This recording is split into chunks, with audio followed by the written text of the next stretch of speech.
Hi, good afternoon, Robert, and how are you? Hello, Howard. Well, as well as can be expected in this very trying time that we're living in. But yeah, I'm okay. Okay.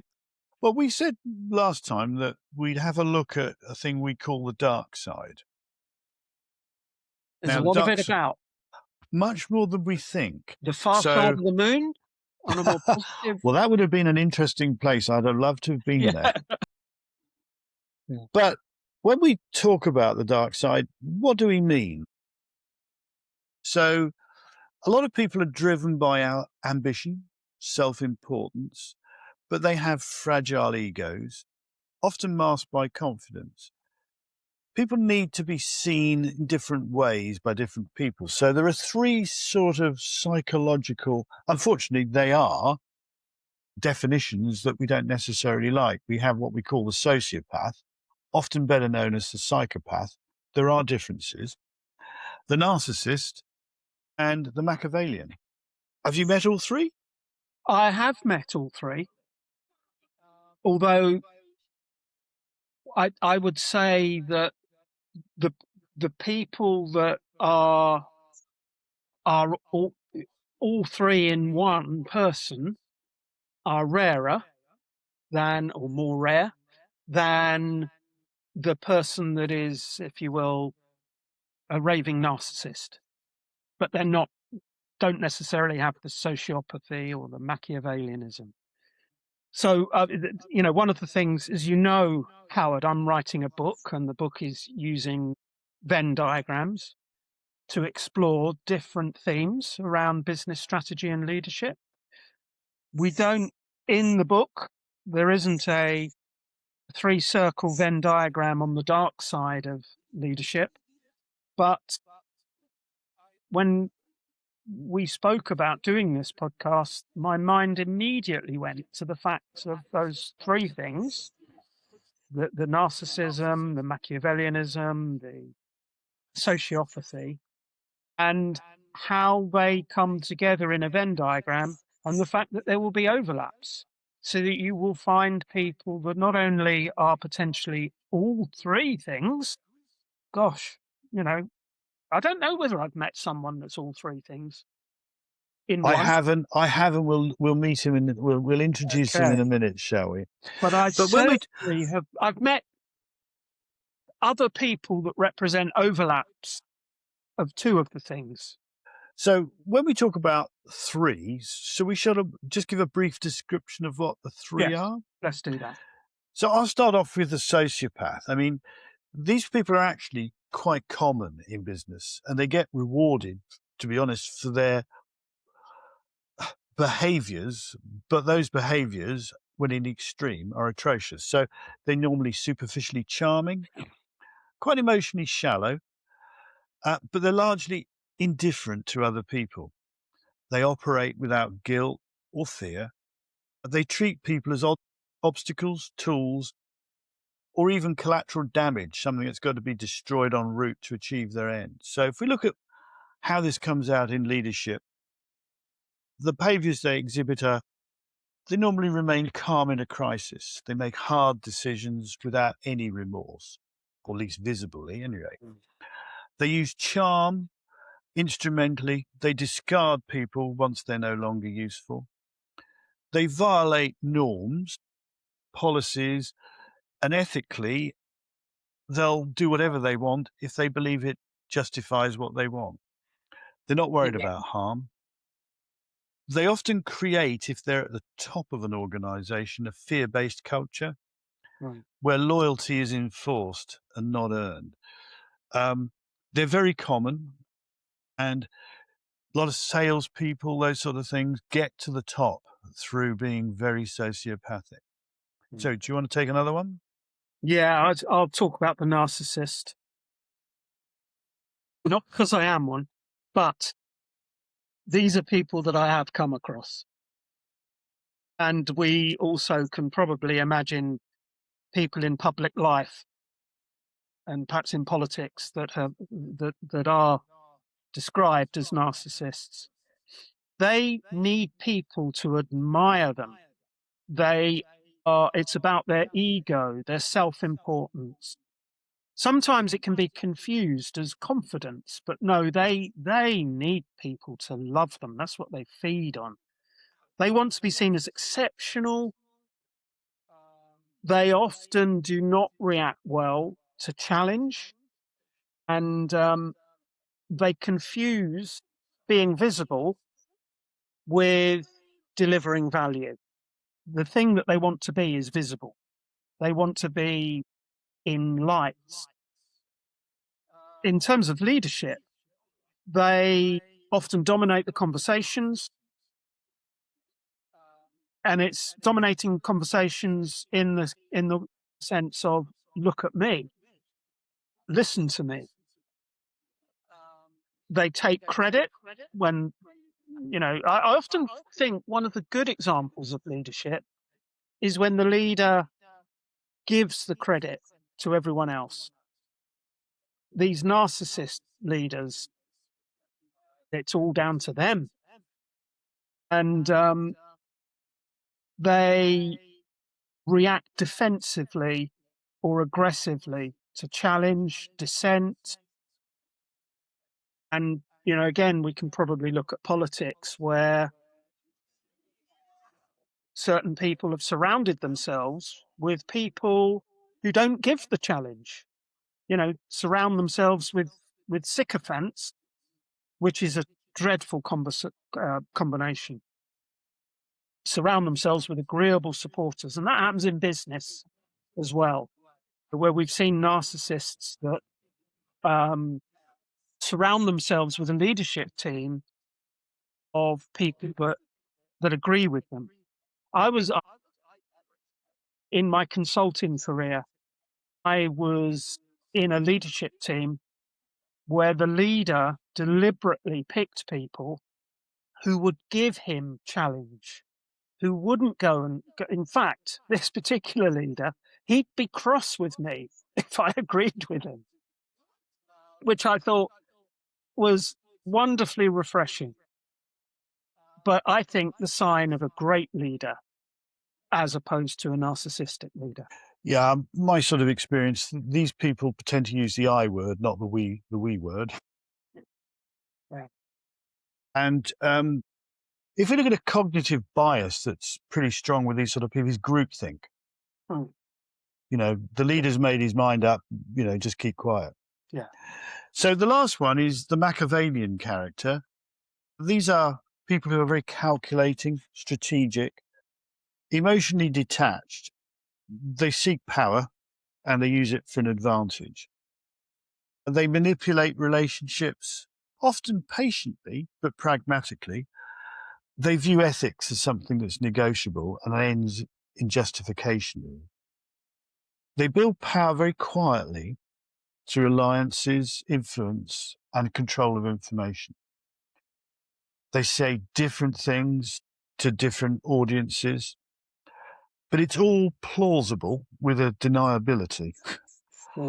They play the long game. They sacrifice short-term trust for their long-term advantage. They treat ethics and values as flexible tools rather than fixed commitments. Now, we've got to be careful here because we've described someone that everyone knows very well. Yes. But we don't want to go there. Yes. So really, we want to look at this from the point of view of more business related. Yeah. So I think the question I'd like to explore is the dark triad really about bad leaders or about the systems that elevate them? So let's go back to your 3 circles. Now I'm going to lob in an individual with a surname that we know, Maxwell, a chap called Robert Maxwell. Yeah. He has a daughter. He has a daughter. He has a daughter. Now, interestingly, I have met him, and he is one person who is actually all 3 of these. So as you describe your Venn diagram now, it will be him. So over to you, Robert. Yeah, I mean, gosh, I don't have the privilege of meeting him, but I do. I was researching possible people that fall into this, the core, dark triad core, the D factor. And Maxwell was, of course, a larger than life figure, owned the Mirror Group and Pergamon Press in years past. And he had a pathological need for status and lived a life of extreme visible luxury. He engaged in massive complex financial fraud, moving money between companies to hide debts. And he famously looted the pension funds of his own employees, thousands of ordinary people, without a shred of conscience.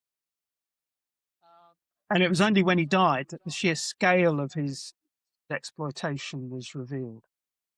And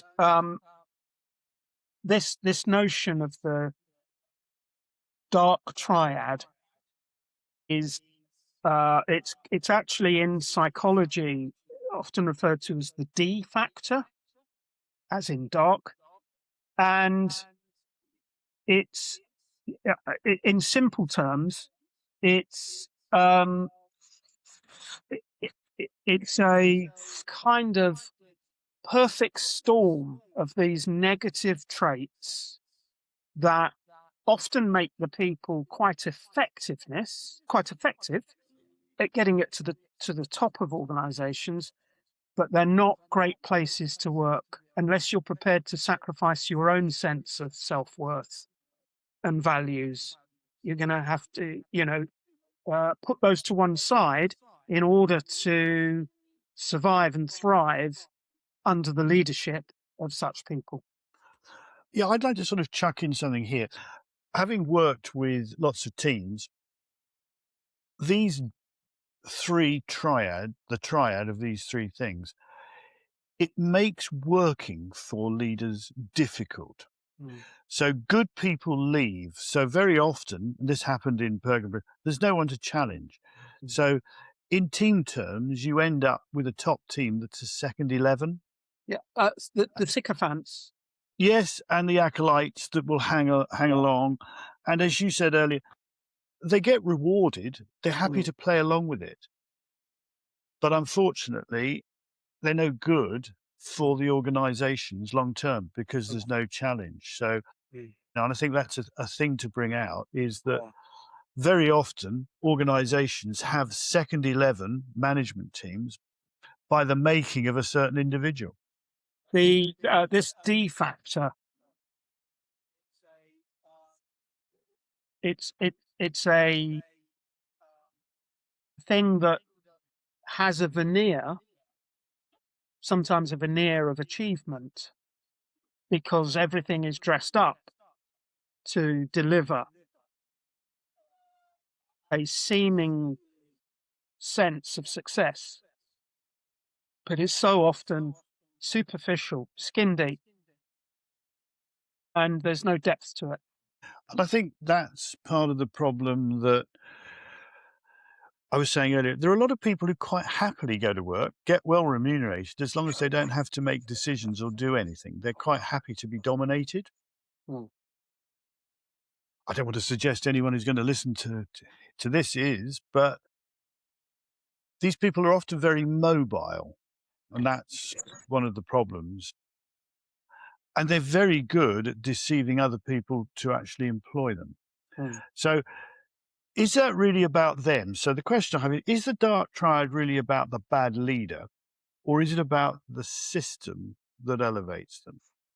And I think, here we have the issue. So Maxwell is not about himself or that.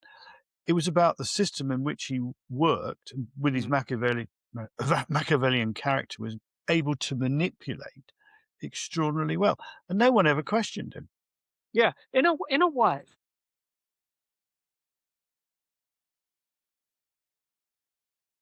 Someone who's in the sweet spot of all three of these things, they are going to be able to read the system, understand the system, such that they can play the system and turn the system to their advantage.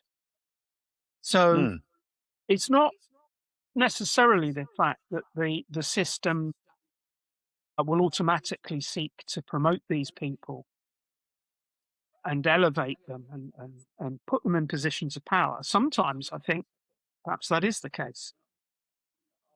But what I think we have with these people, particularly if they have some intelligence about them as well, they can see the system for what it is and manipulate it. And I've often regarded systems thinking, that ability to read a system, see the system, find out where the leverage points are, find out, where the chains of cause and effect are. But you want the people who are going to find those leverage points, use those chains of cause and effect. You're going to want those people to do it for good, for the benefit of all, not for the benefit of themselves. And that's this gravity of darkness that comes with the D factor for people that have all three of these traits. I mean, there are situations where obviously some of these traits are extremely useful. Oh. And one shouldn't forget that. So when we're talking about here, what we're saying is, I think probably that if you look at this chap called O'Hare, he created the psychological checklist. And a lot of us fit into many of the descriptions. So the further you go down this list and you tick it, you say, oh my God, I'm a psychopath. But we all have these tendencies. It's a question of when we trip over and they become the dark side rather than the good side. Because there are good sides to some of these traits. It's just a question of they're taken to extremes. And in Maxwell's case, he took each three to utter extremes. There was no one to challenge him. And as you say, people found out only after he'd fallen off the boat. Yeah. Yeah. And let me now introduce this Venn diagram dynamic, where it's not necessarily all three things that apply. I introduced this notion at the top of the call. There may be two of the three. So in Venn diagram terms, it could be narcissism and Machiavellianism. It could be narcissism and psychopathy. So these are things that, it's not the full Monty, but it's two of the three. And they can make for some pretty compelling leaders, but also some pretty dysfunctional leaders as well. And I've certainly worked with any number of, like, to give you an example, a cold operator. That's Machiavellianism and the sociopathy. And they viewed the organization as the system to be hacked. They used data and psychological messaging. They can be capable of long-term planning. But in a way, they're also there to destroy what's there and replace it with something new of their own making. Shall we open up a bit of fun here and illustrate a couple of people that we've talked about? Let's do that. Well, we have two people that are side by side who were quite effective for a period of time. I'm going to lob in Boris Johnson and Dominic Cummings. Okay. Because I think both of them fit to the sort of couple of the descriptions you're putting. We'll risk getting sued, but I don't think we're saying anything that other people haven't necessarily. We're just going to use them to illustrate what we're talking about. Yeah. So you're talking. So the cold operator in the duopoly that you introduced, the cold operator, the Machiavellianism and the sociopathy, the Dominic Cummings, he's not there for the people to love him, for him to be in the spotlight. He wanted to create a new way that Britain governed itself. He wanted to knock down much of the civil service and the way that it did things. You could argue he had some quite important strategic aims that are, for instance, he argued for having a much more data-driven decision-making environment in government that was more real time. And goodness knows, I think that he was bang on. That was right. And he And I certainly think didn't want people to love him, particularly the civil servants. and I think also there, it was extremely useful because he was behind getting Boris Johnson where he was. Yeah, indeed. Now, we could look at another one, the Prince of Darkness, couldn't we? Mandelson, who Yes. certainly got Tony Blair Yeah. elected. Another cold operator. Yeah, Yeah. absolutely. Yeah. Yeah. The example, though, so that was Machiavellianism and psychopathy, but the group that is narcissism and Machiavellianism, that's, if you like, the strategic egoist. And they're driven by a desire for greatness. And in a way, that's Boris Johnson, isn't it? The world king. The shopping trolley. But he was also a shocking trolley. That's what Cummings described him as. Yeah. It's kind of order for Boris Johnson to have the short period of success that he had, he needed a Dominic Cummings, otherwise it would never have worked. And it didn't work anyway after a while. But you know, he deliberately created a kind of sense of chaos to show that he could strategically navigate the political crises.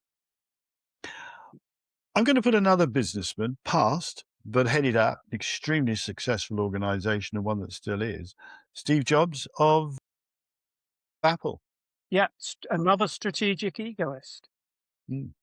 More intelligent, certainly more capable of strategic thought, but wanted to be up in lights, wanted Apple to be almost like a manifestation of him, but was Machiavellian in the way that he ran Apple.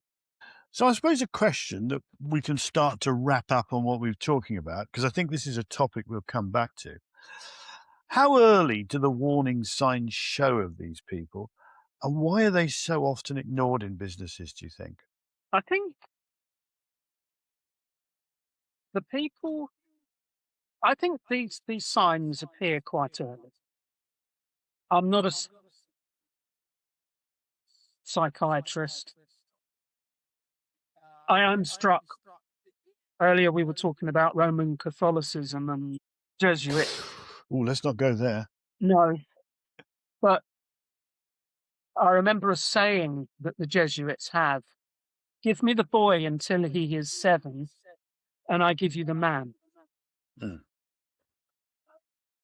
I do wonder whether this stuff appears quite early. Well, I mean, they do, I think, in yeah, organizations, but the people yeah. who experience it are often the people below these people. And I Mm, think there is a fear to challenge. I also think there's a lack of listening in some of these organizations. So yeah, if you were to say, look, I am being manipulated by my boss, probably you can't say that. It would be ignored. So I think they're often ignored. And unfortunately, people get to the top where they continue to be ignored. Because mm, once they get there, they manipulate the board yeah, and they bring in external directors who yeah, won't challenge them. yeah. We still have it today. The governance is still poor. Yes, yes. I mean, both you and I have experienced human resources, what I call human remains. No, Sorry to don't be like insult. that, Howard. Any rate, but do you think the feedback systems that HR operates, do you think these people gain those kind of systems? I Yeah, think, yeah, I think so. Yeah. yeah. Um, they will. I mean, gosh, I've seen some dreadful examples of where, I mean, performance management systems do anything but manage performance. Yeah. It's a game of politics. It's a game of Mm. preferment. It's a game of reward and recognition in the most negative sense. So that's a failing of the C-suite, you might say. Oh yeah, yeah. These, I mean, don't get me onto performance management because we could have a whole different conversation on that. And We can put I'm, that another day. We'll do that. We'll get you wound yeah, up we'd have another to do day. that another day. Yeah. But to end up on this, if we take your Venn diagram, if people were to sit down with this in an organization, would that help them in the early warning signs? Yes, I think so. I think you first have to be aware of these three core concepts in Venn diagram terms, these three sets: sociopathy, narcissism, Machiavellianism. They each have telltale uh, signs and symptoms. And I think you can also understand where, if you're one of them, you could highly likely have another one as well, as in narcissism and Machiavellianism. They do seem to coalesce, don't they? The D factors, and I think it is possible to see them. We have to be careful because we're also delving into psychological territory. We can't have people running around pointing to someone else and saying, "Oh, you're a sociopath." um, yeah, that's not the way forwards. But I think we can be more sensitive to behaviours that are not conducive to the health and well-being of the organisation as a whole. So there's a couple of things here that I think I'd like to consider we'll look at next time. The issue of, is it ethical to promote leaders who deliver results because they're these kind of personalities and they damage other people? They probably also damage the organization. Mm. And then I think another one we should look at is, if we'd redesigned leadership selection from scratch, what would we stop rewarding first? Mm. So I need to draw this to a close. Yeah, You're going to post on LinkedIn I am. the Venn diagram, Yes, and when this goes out, we'll put the link in at the end so that you yes, can go and look at the Venn diagram. yeah, And I think we could use that another time to examine those two questions I put forward. yes. Yeah. But I think what I'd like to say is the dark side of leadership is not rare. It's there. Yeah. And I think the question that we need to perhaps reflect on, we kind of touched on it, and I don't know the answer fully. Simply this: is there a spectrum? Your, what did you say? O'Hare, Yeah. The O'Hare checklist. the O'Hare checklist. Are we all on that spectrum? Oh, yes, definitely. Yeah, and therefore it's about being being aware that you might be sucked down and need to be more reflective and climb back up out of, to one end of the spectrum, possibly. Andy McNabb, who we all know has written many of the things about Yeah. the SAS and things like that. He's written a book on how psychopathic are we. Yeah. and you turn it up and turn it down at different times. I'll Yeah. look it out and I'll read it. Yeah. We'll get to it. Yeah. But I think this is a really interesting topic on the lie of leadership, Yeah. because organizations are very often promoting the wrong people, the wrong behaviors, and yet they're saying the opposite. Yeah. Yeah. You know, you know, we want, we're a highly values driven organization. We value our people, all this sort of thing. And then they've got these people they employ, promote, and people are looking around highly confused. Yeah. Yeah. The hypocrisy is plain to see. It is. It's the lie of leadership being lived out every day. So I think that's probably a point to end. It sounds like it. So thanks, Robert. We'll meet again and we'll pursue things, and a good week or two. Thank you. And you, Howard. Thanks very much. Goodbye to everyone. And if you want to comment on anything you've said, you know where you can go. Indeed. info@leadersmeets.com will get you there. And we'd love to hear from you. Yeah. So bye. Bye.